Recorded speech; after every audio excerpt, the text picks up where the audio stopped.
Hello everyone! I hope that you have been enjoying all of the Disney World videos that I have been posting over the last few months. I made a lot of them, as I promised I would. So we've actually, at the time I'm filming this video, we've actually been back from Disney World for months and pretty much sticking close to home. It's been kind of a boring spring and going into summer for us. So I have a few more video ideas that I came up with after we got back from Disney World, and I've taken some notes and about what I wanted to talk to you about. And so this is the first one of those. And this one I'm gonna basically is 3 lessons that I learned from our latest Walt Disney World vacation, or probably more appropriately, 3 things I will probably never do again when I go to Disney World. I would say 3 things I will never do again, but never say never. You never know. There might be some wacky circumstance in the future where I might decide to do these things. Okay, but here are the 3 things that I learned and from our experience this time, and that I will very likely never do again. Okay, the first one has to do with the Disney dining plan. On this vacation, I decided not to get the Disney dining plan. And I mentioned this in one of my videos. If I can remember which one it is, I will link it up above. I think it was at the end of the vlog. It was one of the vlogs, and at the end when I'm back in Pop Century in our hotel room, I mentioned this, that about halfway through the week, I had been keeping track of everything we spent on food and merchandise while we were there every day, and like getting a daily total. And then later in the week, in this video, at the beginning of it, I mentioned that I lost that piece of paper. I had taken it with me to the front desk because I wanted to get a printout of my charges so far. That was before I realized that you can look at all of your charges ongoing, like live in real time on the My Disney Experience app. I hadn't figured that out yet. It was in a different place on the app that I hadn't seen. So just to tell you, you can look at all your charges as you make them on your vacation in the My Disney Experience app. I can't remember how to get to it exactly, but if you explore that app thoroughly, there's a lot more stuff on there than you realize. So anyway, it ended up not being an issue that I lost the piece of paper, although I was upset about it at the time because I'd been taking these meticulous notes. But what I learned from that experience was it was extremely obvious very quickly that it would have been a mistake for us to have gotten the Disney dining plan. Now, when I was trying to decide whether to get the Disney dining plan, and I talked about that in one of the videos I made before we left, and I'll link it up here. There were a couple of reasons I was thinking I wasn't going to get it, or I decided not to get it. One was that we don't drink alcohol, and the Disney dining plan now includes alcohol.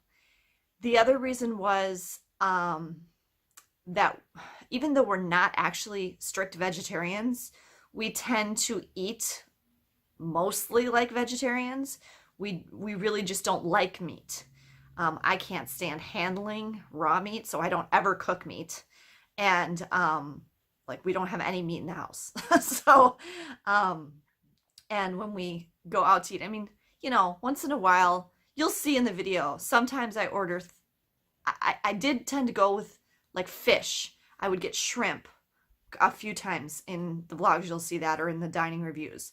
A couple of times I got something with meat, but for the most part, you'll see both Megan and I, she would sometimes get chicken, you know, and every once in a while, you know, we like to go to Culver's and get cheeseburgers. But I mean, for the most part, we don't eat a lot of meat. We're not going to be getting steak or, you know, pork chops or anything big and expensive like that.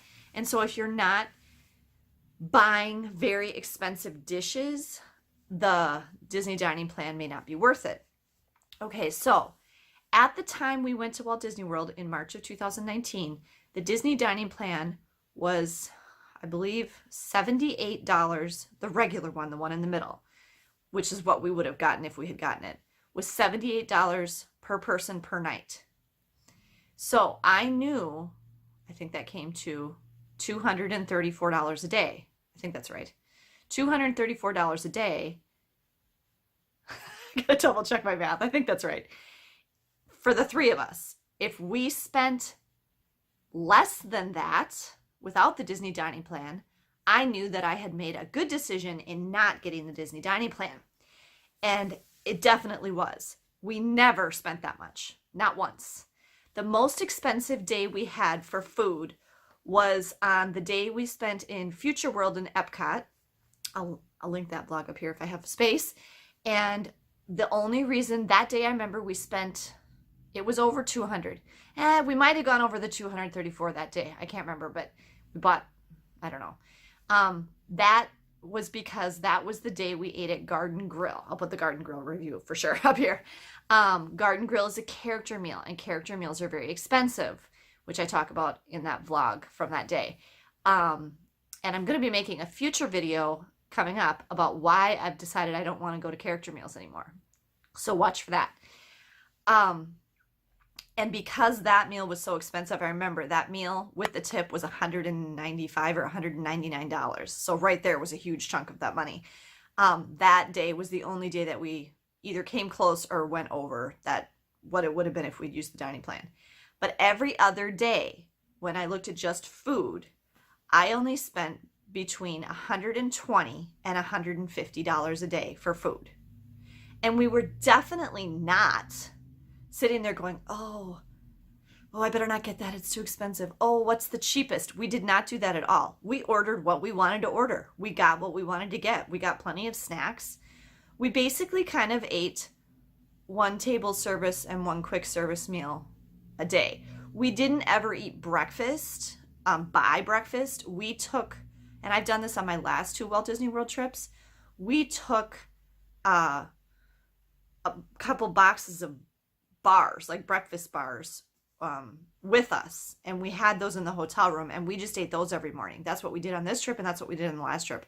We're not big breakfast eaters anyway, so, and we would usually eat lunch earlier. Like we would tend to eat lunch 11:30, and so, you know, that kind of cut down the time that you'd be hungry if you didn't have a big breakfast.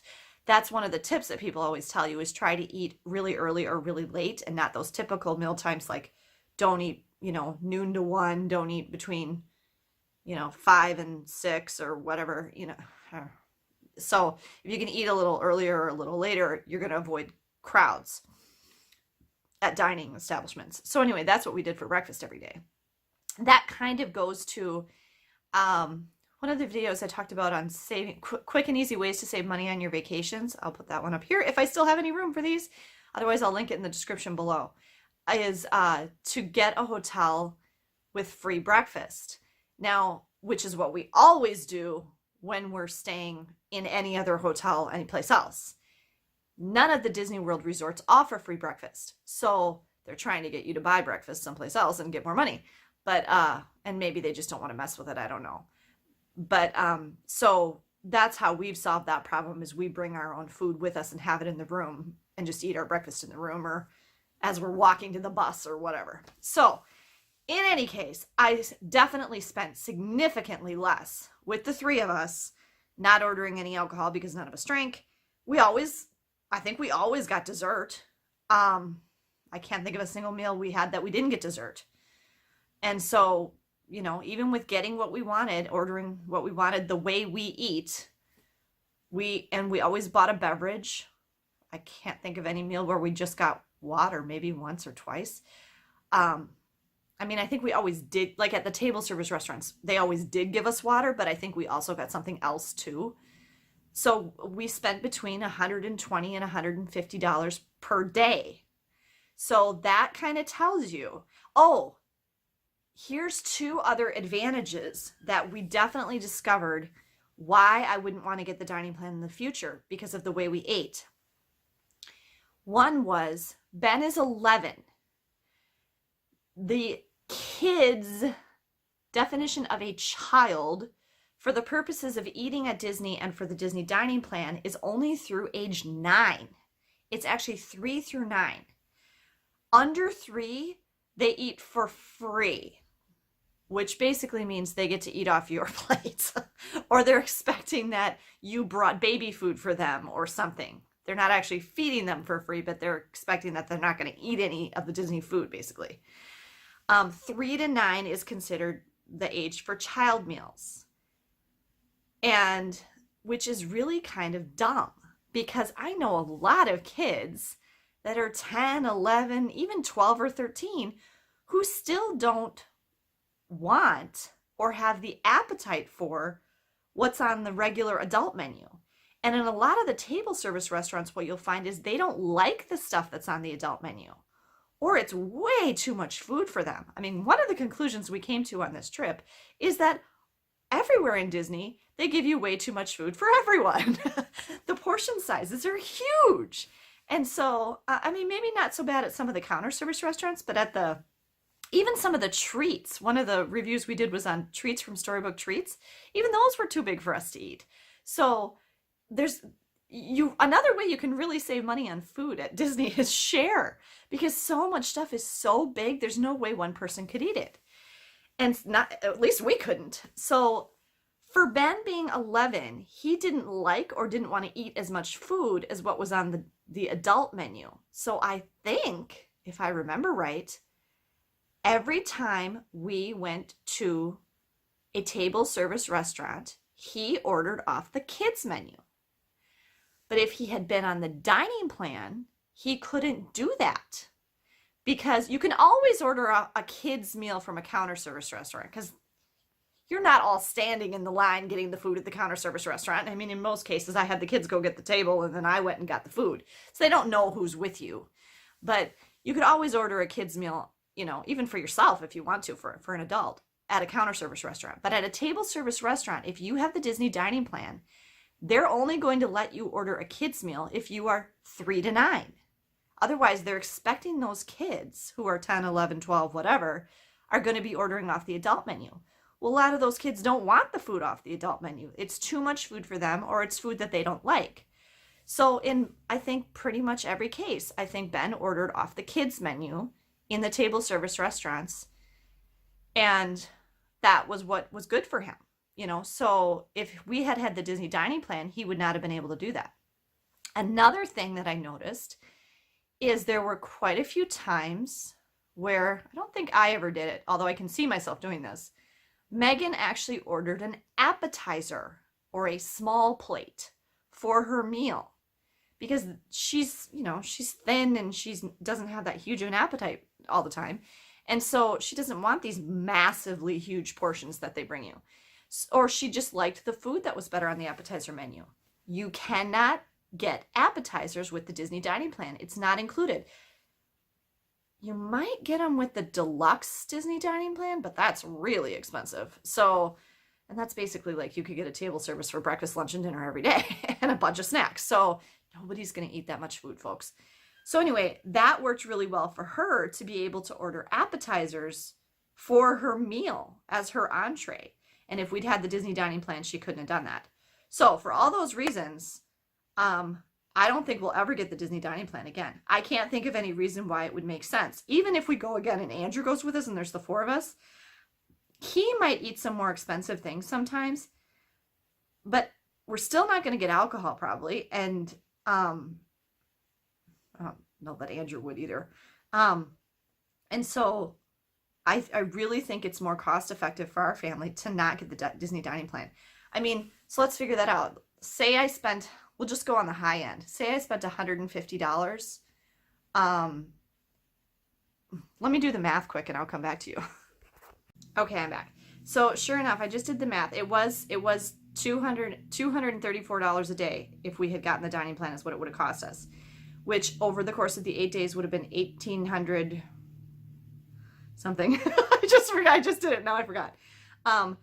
Even if I spent on the high end every day, which I did not, I just said I spent between $120 and $150 a day on food, except for that one day we ate at Garden Grill. If, say, it averaged to $150 a day, just go on the high end, I spent $1,200 on food for the total 8 days. So I saved over $600 by not getting the Disney dining plan. That's a no-brainer. So you really want to do the math. But I think I have seen now that the Disney dining plan would be very silly for our family because I'd be spending way more than I need to. Okay, the second lesson I learned, and the second thing I will not do again, and I have talked about this at length in my review of Pop Century and in some of the vlogs and in my video about why I do not recommend value resorts for families. I will not stay at a value resort again. I've been trying to think if I can think of a circumstance where I would stay at a value resort again. I'm like, maybe if I'm alone, but then even that wouldn't make sense because I'd already be saving tons of money by going by myself anyway. So I'm only going to be buying one ticket. I'm going to be buying food for only one person. Everything's going to be cheaper. So might as well stay in a deluxe if I'm by myself. But yeah, there's a lot of things I talked about in those videos that why I was not happy with the value resort experience at all. And you know, maybe for some of you it's fine. To me, it lessened the overall experience, and I was quite disappointed with it. I'm not saying the room isn't nice, but one thing I said is to somebody, just the size alone is enough for me to not stay there again. They are very small. I think I said this in one of the vlogs, but there was one night we were coming back to our room at Pop Century, and we'd already been there, 6 days or whatever. And this family was obviously checking in, and they had just gotten there and they looked tired from probably their flight or whatever. They were pulling all their suitcases, and it was two larger adults, and big people. And they're two fairly sizable kids. And I'm like, oh my gosh, they're going to be miserable. And they had 4 huge suitcases. I have no idea how they fit in that room. I mean, there's just, they're going to be packed in there so tight and so uncomfortable. And so I just can't recommend it from a size perspective. It's just so small. And like Ben and I said at the end of the one video, or in one of the, I think it was in the Pop Century review video, we feel like our staterooms on cruise ships are bigger.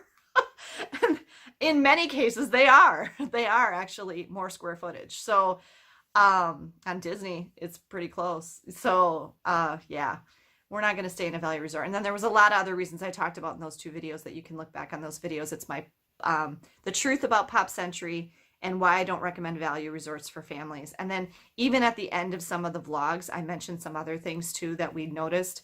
We were very dissatisfied with the mousekeeping experience. And I don't know if that was a value thing or if that was who we happened to get for our mousekeepers or that it was spring break. I really don't know. But just other people's vlogs that I've seen that have been to Disney since then or around that same time, and they stayed at a moderate or a deluxe, it was a totally different story. So I don't know. But anyway, I'm not going to stay at a value resort again. I can't think, with one exception. The kids and I did really like the look of Art of Animation when we walked over there the one day. And I made a video about that too. We might stay at Art of Animation in one of the family suites. But I've talked about this in my Walt Disney World Resorts video that was out back in like February. I don't think that Art of Animation properly fits in the value category. The only part of Art of Animation that really I think fits in the value category is the Little Mermaid standard rooms, which are, even those are still usually more expensive than any of the rooms at Pop Century or any of the All-Star resorts. And they never have any discounts because they never have any trouble selling them all. And those are only full beds, which is what all the value resorts used to have. And now they're doing the queen bed and the Murphy bed thing in all of them. Which I don't think that's a good idea. That's a good idea if you're a single person or a couple. Because if you can keep that Murphy bed up and have the table and chairs, that'd probably be perfect. But if you have a family and you have to have that Murphy bed down, it just takes too much floor space and does not leave enough room in the room to walk around. And as I said in my video about why I don't recommend it for families, it doesn't leave enough room for a stroller. It doesn't leave enough room for a baby in a pack and play. Yeah, but we might stay at Art of Animation in a family suite at some point in the future because we did like the look of that. And the family suites are nice and spacious. So otherwise, I suspect we'll probably all stay in moderates, and maybe if we're going on a shorter trip or we come into a bunch of money somehow or something, we might stay at deluxes in the future too.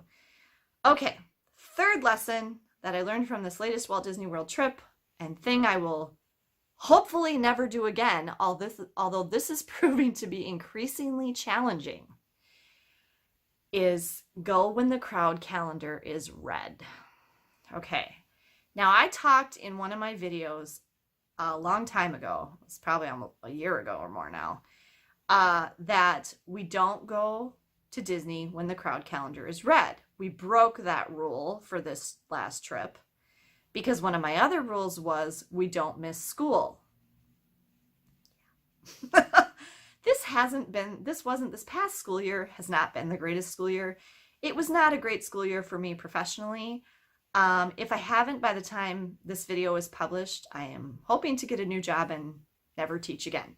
But fingers crossed. So anyway, I have been very actively job hunting. So I don't know if by the time, I'll put a little note on the bottom if I can. Oh, maybe not. I don't know.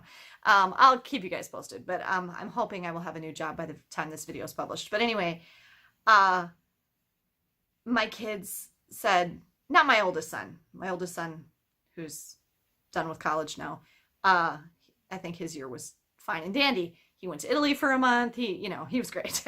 But very exciting to graduate from college. My younger two both said, I hate school, about 1,000 times this past school year. So it was not a positive school year for us. So I have rethought those rules, and I would now say, not for every vacation. I mean, for most vacations, if we can go at spring break or we can go in the summer, we will. Like I've said in the past, I think I've said this, cruises are really never a crowd problem.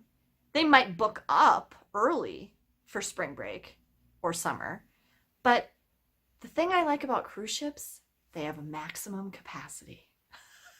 They have a maximum capacity, and you can only fit so many people on a ship, and there's not going to be any more than that ever.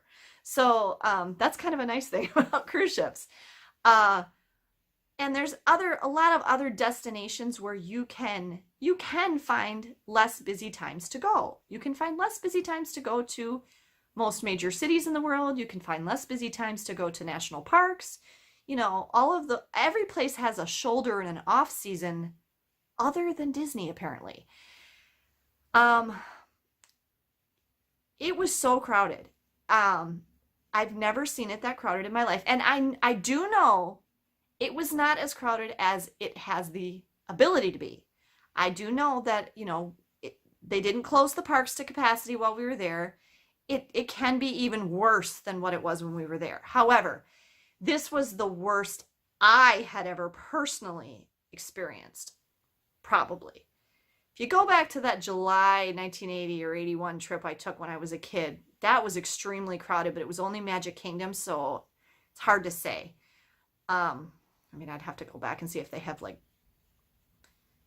data on what the crowds were then, but I'm sure they do keep records of that stuff, but I don't know if I could find it. But and I mentioned in one of the vlogs, just the lines, the wait times for rides were ridiculous, and the ability to move freely in the park was very challenging. And it really diminished my enjoyment of the experience. I mean, every other time I've been to Disney World prior to this time, we could go on our favorite attractions multiple times fairly easily. I really think when we went in 2015, the only one that was tricky at all was Seven Dwarfs Mine Train, because it had been open less than 2 years, and we still rode it at least 3 times. We still had, even when it was newer, and that was in late February, we still had an easier time riding Seven Dwarfs Mine Train than we did on this trip in 2019. And I don't know if that's just the difference between that we were there at the end of February versus we were there the third week of March, or if it's what I'm going to talk about next. Because we We got a fast pass. We rode it at the end of the night one time, like right before park closed, walked right on. And then I think went around and rode it again, walked right on. And I think we rode it one other time too. So it was way easier. I talked at the end of one of the vlogs about, has the population of the earth just gotten so much? And that may be true. There's just more people alive that maybe are going to Disney.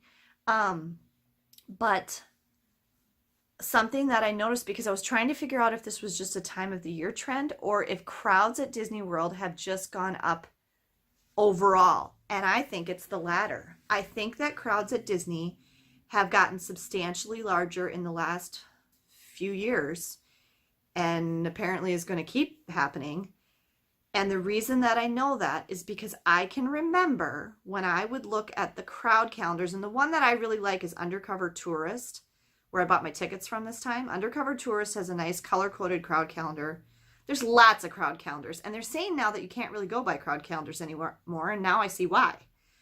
Undercover Tourist crowd calendar is based on a out of 10 crowd level. So like 1 to 3 would be green, 4 to 7 I think is yellow, or 4 to 6, and then 7 to 10 is red.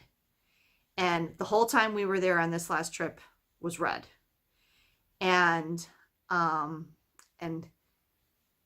didn't notice really much variation day to day. I mean, I think the weekends probably were a little even more busy than the weeks, but the weekdays were busy too. So when I used to look at those crowd calendars, the red was the minority. You would have periods of red, okay? Spring break, summer, Thanksgiving week, Christmas to New Year's would be red. There would be whole months that were green. And this is as recently as like 4 or 5 years ago. January, February, all green, with maybe a couple of yellow days scattered through. September would be green.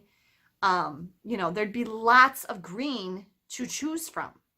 So if you could take your kids out of school, there were lots of times you could go when the crowds were very low. And this is my memory of Disney World when I would go, when I went in the 90s.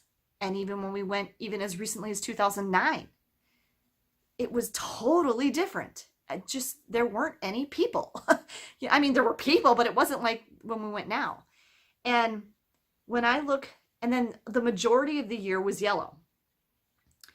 When I looked at the crowd calendar, the same crowd calendar, Undercover Tourist crowd calendar, when we came back from this trip, I found, I am not kidding, 2 days in the entire year that were green. Lots of red, and then everything else yellow. More red than there used to be. I mean, probably, I would say, half the year red. 2 days green, and everything else yellow. So obviously, crowds as a whole have increased. And the opening of Galaxy's Edge is only going to make that worse. And they keep building more hotels. And that's more people that are going to be going into the parks. So it's getting increasingly difficult to find a time at Disney where it's not going to be incredibly crowded and have very long lines. And as sad as I am to say this, it almost makes me question whether I want to go back. I mean, I'm sure we will. But now I'm going against my rule about not missing school. The next time we go, if we go in the future, we won't be getting the dining plan. We won't be staying at a value resort. And if I can't get those 2 green days, I'm going to get as close to them as I can, or I'm going to go in the lowest yellow period that I can find, and we'll skip school. The kids, they'll be fine. So, because I don't want to go when it's red again. So those are the 3 lessons that I learned from this trip, and the 3 things I will very likely never do again at Disney World. Not get the dining plan. I saved so much money by not getting the dining plan. or I spent so much less money by not getting the dining plan. Let's put it that way. Not staying in a value resort again. It's just not for us. And avoiding those red days, which basically, like I said, is like half the year on the crowd calendar, because I want my, I obviously will never, unless, well, these things are looking more attractive to me now. Disney is doing more of this pay extra and you can get it the way you want it things. They're looking more and more attractive to me. Dessert parties and after hours, not extra magic hours, but the pay after hours, or the morning magic or whatever it's called, where you pay extra and they limit it to a very small number of people in the park. Those are looking very attractive to me. If we go back, even if we go back and it's not red, I might pay for those because I think that would be worth it. Because that's, I think, the closest I'm going to get to being able to capture what Disney World was like for me when I was younger. When I was a kid, when I was in my teens and 20s and even 30s. It was a very different experience from what it is now because of how many more people are there now. So that's something to keep in mind. So those are the 3 things I learned. I hope those were helpful to you and kind of get your wheels turning and thinking about what you might want to do in planning your Walt Disney World vacation. For the next, we still love Disney, but we're going to focus on some other destinations here for a while. We want to go on some more Disney cruises. We want to get back out to Disneyland in California, although we're waiting now because obviously with Galaxy's Edge opening, that's going to be crazy for a while. And we would like to go to Disneyland Paris, and we would like to go to Tokyo. So those are all on the wish list. I can't imagine we'll do all of those things before we go back to Walt Disney World, but you know, we've been to Walt Disney World enough times now that we would like to expand, especially for the kids who've never been to, well, I guess the ones we haven't been to, none of us have been to, which would be Disneyland Paris and Tokyo Disneyland. So, and certain cruise destinations. But yeah, that's where we're at. And I hope you guys liked this video. Please subscribe if you have not subscribed, and click the little notification bell so you get a notification of every one of my new videos. And if you enjoyed this video, give me a thumbs up down below. Thanks, guys. Safe travels. We can make a wildfire getaway.